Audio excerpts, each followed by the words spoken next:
Now I want you to look at this list of names here, and I've got them on the screen. These are the readers and the transmitters versus Hufs. Hold on to that. We'll come to that. Look on the left side and look down through 1, 2, 3, 4, 5, 6, 7. Nafi from Medina, Ibn Kathir from Mecca, Abu Amr ibn al-Ala, Ibn Amir from Damascus in Syria, Asim ibn al-Najud. Sorry, I'm terrible pronunciation. Forgive me for my pronunciation.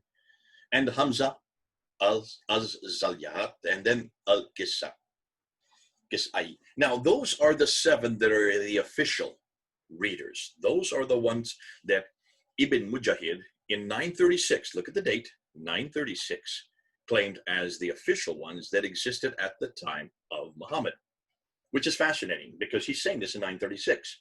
No one's saying this in the 7th century. No one's saying this in the century where Muhammad lived. No one's saying this in the century where Uthman canonized the text. This is all coming from 936. That's the 10th century. That is, we're talking about 300 years later. 300 years after the fact, you finally get a man named Ibn Mujahid who then canonizes those 7 right there. But hold on a minute, there's 3 more. 3 more have been added. Look at the list. Number 8, 9, and 10. Abu Ja'far and Yaqub al-Yamani and Khalaf from Medina, Basra, and Kufa. They were added at a later date. So now you have 10 of these readers. Hold on a minute. Take a look at those 10.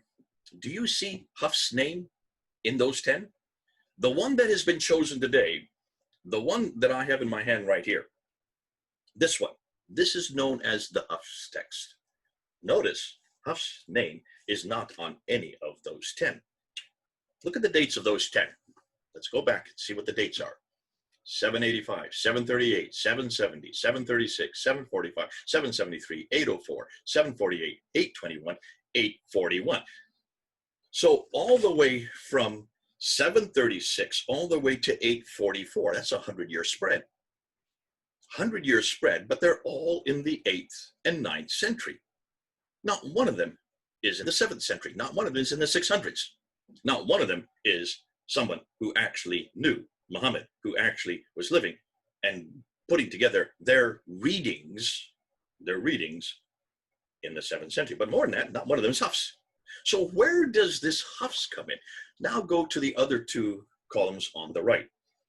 According to tradition, this is what the Muslims will tell you, there are transmitters. These are people who then take what the readers said and have their own derivations, have their own their own ways of putting the dots above and below the lines. That's what we're talking about. We're talking about the dots. We're talking about the diacritical marks and also the vowels, the dhamma, the kasra, and the fatha.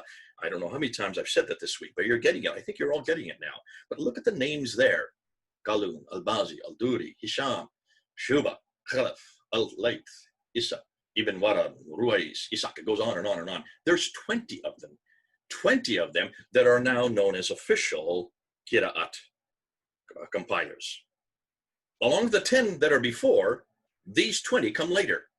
Some of them were students, but you can look at their dates. They're much too late to all be their students because look at their 9th century and one is the 8th century. In fact, the second list on the far right, I've got now in blue and I'm going to circle it in black.